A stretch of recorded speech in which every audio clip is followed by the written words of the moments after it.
আপনার স্ত্রীর সঙ্গে আপনার বনছে না, এবং আপনি যদি কাউকে আপনি ভালোবাসেন, রিলেশনশিপে থাকেন, সেটাও আপনার বনছে না, এবং আপনার ইউরিন প্রবলেম আপনার আছে আছে ইউরিন প্রবলেম, তাহলে মনে রাখবেন আপনার শুক্র অবশ্যই খারাপ।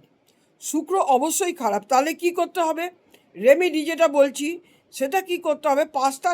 পাঁচটা সোমবার, 5টা শুক্রবার আপনি কি করবেন? দই, সাদা দই আর চিনি, সাদা দই আর কিছুটা চিনি নিয়ে মহাদেবকে স্নান করান। স্নান করিয়ে তারপরে পুজো করুন, মহাদেবের মন্ত্র জপ করুন, 108 বার করুন। ওম নমঃ শিবায় নমঃ। যারা দীক্ষা নিয়েছেন আর যারা নেননি তারা নমঃ শিবায় নমঃ এই মন্ত্রটা বলবেন। তারপরে 108 বার মা লক্ষ্মীর শ্রীম শ্রীম শ্রীম শ্রীম শ্রীম শ্রীম মন্ত্রটা অবশ্যই 108 বার জপ করে যাবেন।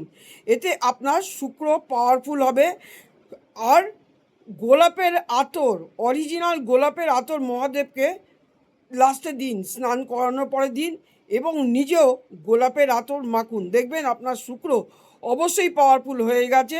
তাছাড়া আমার যন্ত্র দেওয়া আছে, এগুলো করলে শুক্র আপনার অবশ্যই পাওয়ারফুল পজিশনে থাকবে।